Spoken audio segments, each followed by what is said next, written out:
grande mestra da dança moderna, a Penha de Souza, que com suavidade e sabedoria soube ouvir, reconhecer e preparar o seu corpo na dança e para a dança. E com esse aprendizado decantado, ela desenvolveu uma metodologia própria que nos faz entender melhor como o corpo se movimenta no espaço e como o movimento é essencial para a nossa vida, desde o dia que a gente nasce até o dia que a gente morre. Os olhos fechadinhos. E agora abre os olhos, mas não abre de uma vez, não. Abre 2/3, a outra metade e o olho inteiro. E fixa à frente. E vê se vocês veem tudo muito mais claro. Eu comecei a fazer balé no Rio, porque eu nasci no Rio de Janeiro. Meu pai foi transferido para outra cidade, aí eu vim para o estado de São Paulo, para Bauru, e lá não tinha nada. Quando chegou, mais ou menos, eu estava com 14 anos, a Oleneva abriu uma filial lá. E foi a Zélia Gentil, que era uma professora dela, da escola dela aqui, que foi dar aula lá. Eu fazia aula de sapateado e de balé clássico. Aí eu resolvi, de uma hora para outra, assim, que eu não queria mais ficar morando em Bauru. Eu tinha 17 anos. E meu pai deixou eu vir morar em São Paulo, com uma família amiga nossa, eu vim para cá. E fui trabalhar com a Oleneva, fazer aula. E lá eu fiquei durante muitos anos. Ela foi uma pessoa, assim, emblemática na minha vida. Em termos de dança clássica, de balé, eu aprendi tudo com ela, tudo mesmo. E a gente aprendeu realmente a dançar. Uma coreógrafa, uma professora que nos mostrava a linha da dança clássica sem copiar. E fiquei até um pouquinho antes dela morrer. A partir daí, eu comecei a criar um pouquinho de asas, um pouquinho de coragem e comecei a fazer outras coisas. Foi aí que eu comecei a dançar na televisão. Mas a televisão tinha uma conotação diferente da de hoje. A gente fazia clássicos na televisão. Eu fiz Silfides na televisão. Foi uma época muito rica com essa forma de se fazer televisão. A gente não tinha companhias. Ela tinha companhia que era da própria escola e que a gente fazia espetáculos belíssimos no municipal, com orquestra. Naquela época a gente dançava com orquestra sinfônica. Eu só fazia balé, nunca pensei em outras coisas. Daí apareceu uma historinha que ia ter uma audição da Secretaria de Cultura do Estado para fazer uma companhia do Estado. Mas todo mundo tinha que saber moderno também, não era só clássico. E aonde a gente ia fazer moderno? Com a Renê Gumiel. E todo mundo foi fazer, todo mundo fazia aula com ela. Do trabalho com ela foi que eu descobri que eu gostava mais de moderno que de clássico. Eu gostava daquilo, eu gostava da dança moderna, eu gostava do pé no chão, sabe? Aquela coisa do pé no chão. Me encantava dançar com os pés no chão e não de sapatilha. Foi uma coisa que entrou dentro de mim. E aí eu fiquei lá fazendo aula, fazendo aula, fazendo aula. É uma pessoa que ficou muito marcada na minha vida. Eu gostava da aula dela, que era uma aula de alongamento, mas que ela não chamava de alongamento, ela chamava de terapia pelo movimento. Era o nome que ela dava, porque era uma terapia. Não é só o movimento, é a terapia, aquilo que a gente deve passar para dentro das pessoas, né? E era isso que ela fazia. Ela provocava uma intensidade dentro da gente, de emoções durante o trabalho dela, na sala de aula. E eu fui cada vez mais assimilando isso. Quer dizer, eu acho que todo o meu trabalho, hoje em dia, é derivado daquele trabalho que eu aprendi com ela. Ela me ensinou tudo em relação ao movimento corporal, não dança. Movimento corporal, para você poder dançar. Agora o mundo olha para mim. E agora eu olho para o mundo. Porque a gente não tem que trabalhar só o corpo, é todo um conjunto. É o interior, é a alma, é o coração, é a respiração, é a mente, é tudo. Não pode ser só um estereótipo, agora eu vou fazer isso. Então, isso fez, para mim, um começo de vida enquanto professora de alongamento corretivo postural, que esse nome eu coloquei porque eu acho que é isso que eu faço.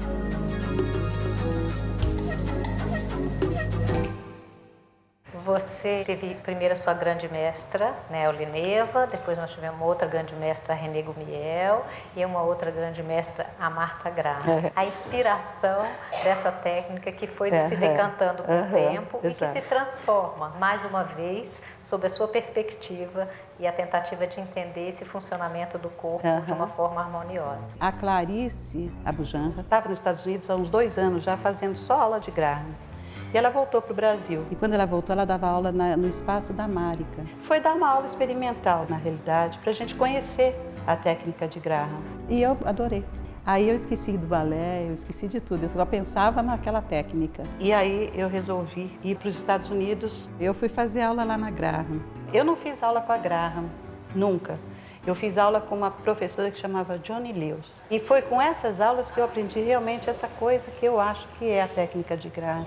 O quanto ela é passível de dar uma flexibilidade, uma força interior e aquilo que é mais importante, a respiração. Eu acho ela perfeita em termos corporais. Tudo que acontece, acontece com um direcionamento, uma razão de ser, nada é gratuito. O trabalho de Graham não é uma técnica como o clássico. O balé é assim. Você tem um tronco imóvel e pernas e braços que fazem o movimento. Mas o tronco não. O tronco é imóvel. Seus braços, as suas pernas é que trabalham. O resto acontece em função do movimento das suas hastes.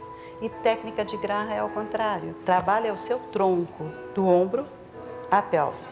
E o resto sai daí. E voltei para cá. E nessa altura, a gente tinha um grupo de trabalho na escola da Ruth Rachou, para realmente conhecer as nuances, que a Ruth já fazia aula há bastante tempo, né? Ela foi muitas vezes para os Estados Unidos. Foi aí que eu realmente comecei a dar na minha escola a técnica de Graham. Eu fui trabalhar com a Clarice na escola. Foi quando eu tive o maior contato com ela e acompanhava as aulas dela. Cheguei a fazer algumas aulas com a Penha, um carinho, uma professora minuciosa, muito disciplinada, uma maneira de se comunicar com o aluno, sabe, com muita gentileza, com muito carinho, com muito respeito, sempre apaixonada pelo que fazia. Ela, Ruth, Ansaldi, Márica, nós somos todas de uma mesma época, algumas mais jovens, outras uma certa diferença de idade, mas todas nós comungamos da mesma fase.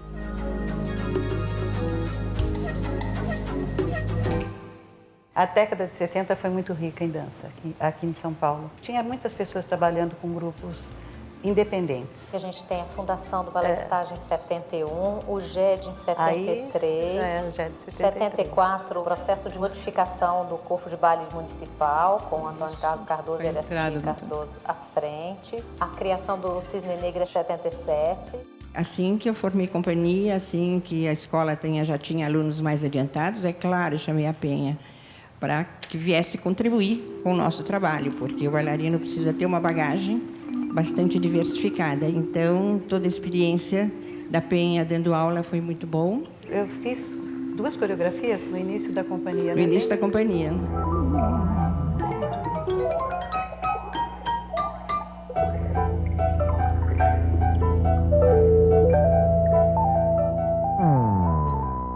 É uma década que tem muita fermentação dessa dança que vinha decantando. A relação entre as escolas e esses grupos experimentais ganham tônica, principalmente no Teatro de Dança Galpão. Aí veio a grande força da dança, né? E no Teatro Galpão foi uma época muito áurea, foi muito rico aquele momento, num contexto político onde havia uma necessidade imensa de escapar de um regime militar para entrar nas eleições diretas. A Penha já praticava isso no nosso dia a dia, né? Democraticamente discutíamos os nossos trabalhos e havia uma distribuição de tarefas muito rica para nós, para o aprendizado. Nós nos tornamos profissionais muito rapidamente. Dançamos em muitos teatros, a gente se fazia no palco, como a Penha dizia, que o mais importante era dançar, dançar, dançar e dançar e dançar.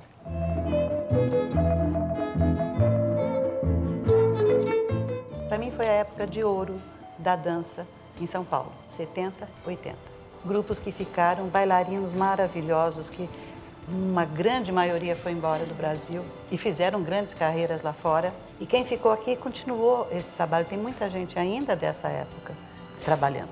E os grupos independentes, um acaba, o outro começa, um acaba, o outro começa, isso não termina nunca. Eu acho que é uma coisa muito paulista, o grupo independente. Quando começou essa coisa dos grupos independentes, eu achei que eu ia querer ter um grupo independente. Quando eu voltei dos Estados Unidos, eu voltei cheia de gás, né? Achei que ia ser uma coisa assim incrível. Resolvi abrir uma companhia que chamava Grupo Experimental de Dança, vulgo GED. Que a cada momento eu desistia daquele GED porque acontecia algumas coisas, eu parava e falava, eu vou dar um tempo. E começava tudo de novo dali um ano. E nesse um ano eu botava minha cabeça no lugar e começava tudo outra vez. Cada vez que eu fechava um, se o nome passava para outro. Continuou muito tempo, até que eu parei completamente. Aí a Cláudia sumiu e ficou Danças. Uma pessoa que me ajudou muito na criação desse grupo, que foi a Pat Brown. Que era uma profissional e que, na verdade, na época era a sua grande interlocutora, né? Penha era uma interlocutora importante, era uma figura muito importante no grupo. Quando você voltou dos Estados Unidos, voltou com aquela vontade de montar um grupo e mais ou menos nos moldes do que você tinha vivido lá. Certo. Das suas experiências em aula, mas também do ambiente da dança moderna. De um ambiente que era muito mais livre em termos de expressão, mesmo cenicamente falando. Que a proposta era que a gente trabalhasse com técnicas modernas, mas que você não ia abrir mão de uma técnica clássica básica. Certo. Então, quando ela resolve abrir esse grupo, ela não tem bailarinos preparados para isso.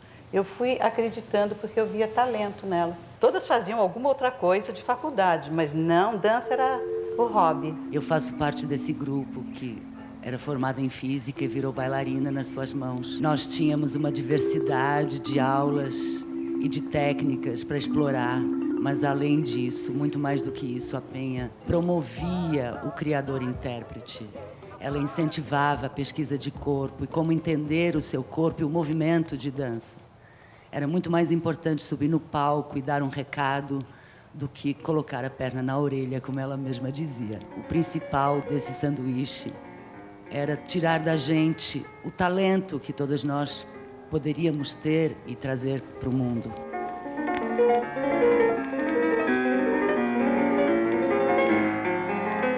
Os grupos não transitavam com muita naturalidade, as linhas de dança não transitavam com naturalidade umas e as outras, né? Quem fazia expressão corporal fazia só expressão corporal. Os modernos não gostavam muito dos clássicos. E a Penha veio com uma proposta de acabar um pouco com isso, de que a dança podia abarcar tudo isso e utilizar essas referências todas. E a Penha começa, então, a nossa formação ao mesmo tempo que ela começa o GED, a inauguração do GED e a formação dessas bailarinas. E nós fazíamos aula de clássico, de Luíde, de Marta e de consciência corporal. Ela cuidou de uma formação da gente com uma característica, que é uma característica da Penha, que é de fazer relações afetivas muito fortes, né? De construir laços ao mesmo tempo em que constrói o trabalho profissional. E esse grupo, primeiro, vai evoluindo com a contratação pela Penha, de novo, arriscada e ousada, acreditando no grupo, de profissionais para nos suprir de outras informações. Então, no segundo ano já da formação do GED, ela chama nada menos que a Neide Rossi e o Alfonso Pulan para dar aula para a gente de balé clássico. E ela começa a chamar bailarinos convidados, todos eles do corpo de baile, né? O balé da cidade chamava corpo de baile.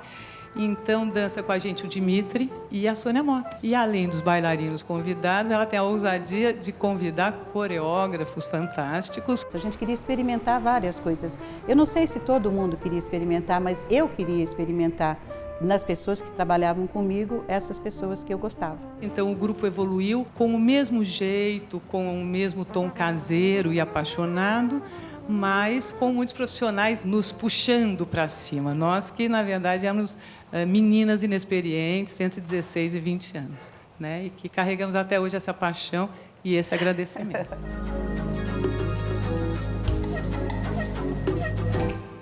Sua vida na dança está intimamente relacionada à sua vida familiar, afetiva, não só dos alunos, mas também das filhas. Quase nasceram na sala de aula. Uma delas, pelo menos, quase que foi na sala de aula. Elas viveram toda a minha vida. Tudo que eu fiz, tudo que eu quis fazer, elas viveram junto comigo, desde pequenininhas. Eu acho que tem uma coisa do ar. Quando a Cássia nasceu, eu não tinha com quem deixar. Então ela ia no Moisés para aula de balé, ela ficava do lado da barra e eu ficava com ela no chão fazendo plié. A Cláudia foi a mesma coisa, desde pequena, sempre dentro desse métier do balé.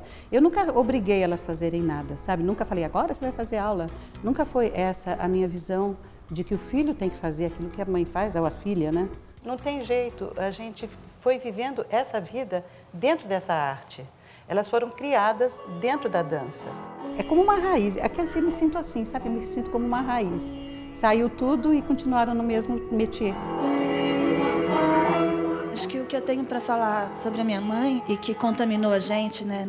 Por que será que nós três resolvemos seguir isso? Eu acho que ela sempre teve certeza da escolha dela. E ela sempre foi muito corajosa. E essa coragem, essa disciplina e essa novidade que permeava o tempo todo a vida da gente era contaminante, assim.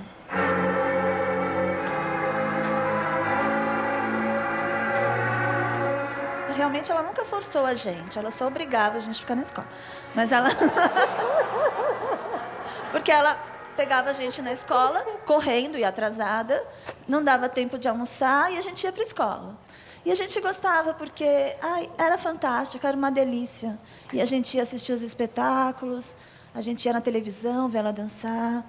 Era tudo tão agradável e tão diferente da vida, acho que das outras crianças. Ela era tão mais maluca.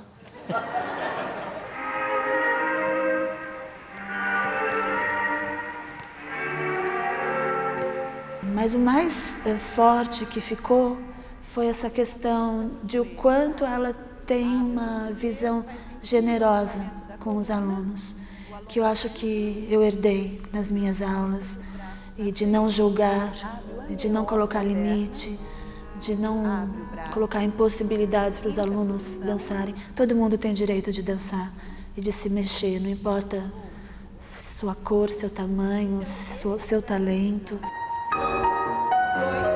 3, 4. Que bacana, né? Você ter uma mãe que te dá a vida e ao mesmo tempo te dá a profissão. E assim, acho que o fato da minha mãe nunca ter duvidado que era isso que ela queria fazer da vida dela, fez com que nós três seguíssemos a mesma carreira.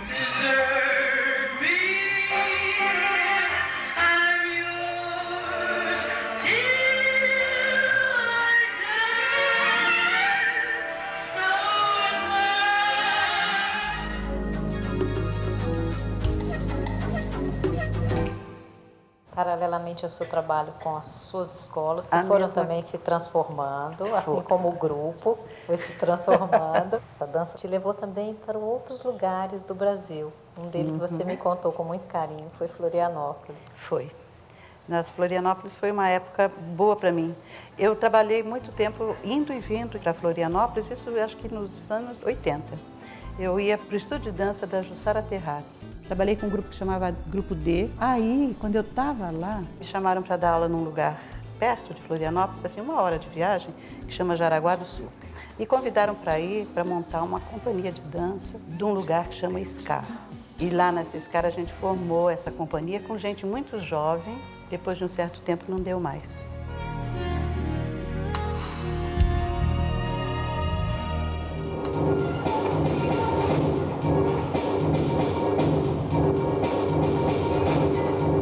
E o que eu gostei demais, que eu amei, foi ter ido para Fortaleza. Eu trabalhei com Flávio Sampaio e ele formou em Fortaleza um colégio de dança. Eu gosto de dar aula, sabe? Eu nunca quis ser bailarina, realmente. Eu queria ser uma professora cada vez melhor. Eu gosto de ver as pessoas aprenderem a mover o corpo. É uma coisa que me faz bem. Sempre gostei.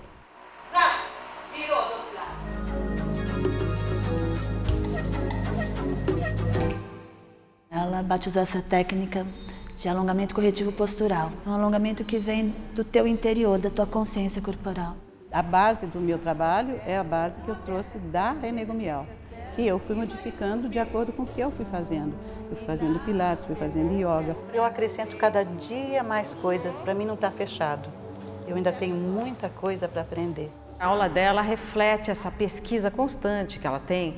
Ela sempre está assimilando técnicas novas, vendo o que é cada coisa e mudando a aula dela. Ela não tem uma aula igual a outra. E ela te faz ver aonde ela quer chegar. Inspira, solta o ar em cima. Inspira e a barriga entra. Você fica mais atento à sua postura, à maneira como você anda. Então, eu acho que a aula é uma maneira de você recuperar essa saúde corporal. A gente melhora o corpo e melhora a alma também. A gente vai sentindo que aquilo está te dando uma estrutura para a vida, não só para aquilo que você está fazendo naquele momento dentro da aula. Essa sensação muito longa. E aí pro lado. Não deixa o quadril mover nada. A Penha é minha professora de ginástica faz quase 30 anos. Desde que eu descobri a Penha, eu não consegui mais deixar de fazer ginástica. Eu sou viciada na ginástica da Penha. Relaxa. Se eu não faço aula com ela, eu sinto muita falta. Fica dura, né? Parece que você não consegue se mexer mais direito. O que está por fora e nasce bonitinho ou nasce feinho. Agora, o que está por dentro é igual para todo mundo. Tudo que a gente tem dentro da gente é um mundo, né? É um mundo inteiro dentro da gente. Cada um de nós é um pequeno mundo dentro desse mundo todo. E eu acho que esse processo que eu ainda tento desenvolver cada vez mais, é de realmente fazer com que esse corpo interior seja uma coisa importante para cada um de nós. Me gratifica porque é uma coisa que pode se fazer dos 12 aos 92. Inspira a coluna, relaxa o braço e solta o ar. Acho que ela é uma precursora do construtivismo na dança, assim, enquanto formação de indivíduo, e não do bailarino que sai fazendo, e só do bailarino que tem as condições certas para a dança. As pessoas se despertaram não como bailarinos, mas como pessoas, assim, até em suas profissões. Depois aquelas que deixam a dança para fazer outras coisas, levaram essa sensação boa. Mais do que você descobrir o seu corpo, é você descobrir o universo que é o seu corpo e que é um reflexo e que dialoga com o universo todo, né? É transformador. Consciência corporal, que é a consciência de você como um ser humano na totalidade, íntegro, é ter mesmo uma oportunidade de entrar em contato com o mais profundo, desde os sentimentos até o reflexo disso no seu corpo. Foi a dobradinha perfeita, né? A exigência dela com a afetividade dela. É uma grande professora, isso eu devo muito a ela, eu e todos nós que aprendemos a dançar contigo, Penha. Alongando o corpo inteiro, puxa toda a lateral. Sente o distanciamento do tórax para o abdômen. Perceber que dançar é cada momento da sua vida. Uma gratidão, um amor pelo ser humano incrível que você é, Penha. E que nos incita a ser. Vai ampliando essa aura. Solta o ar. E agora, sem vergonha, inspira fundo e solta o ar e a voz faz ha! Tchau. Obrigada. Eu tô feliz. Obrigada.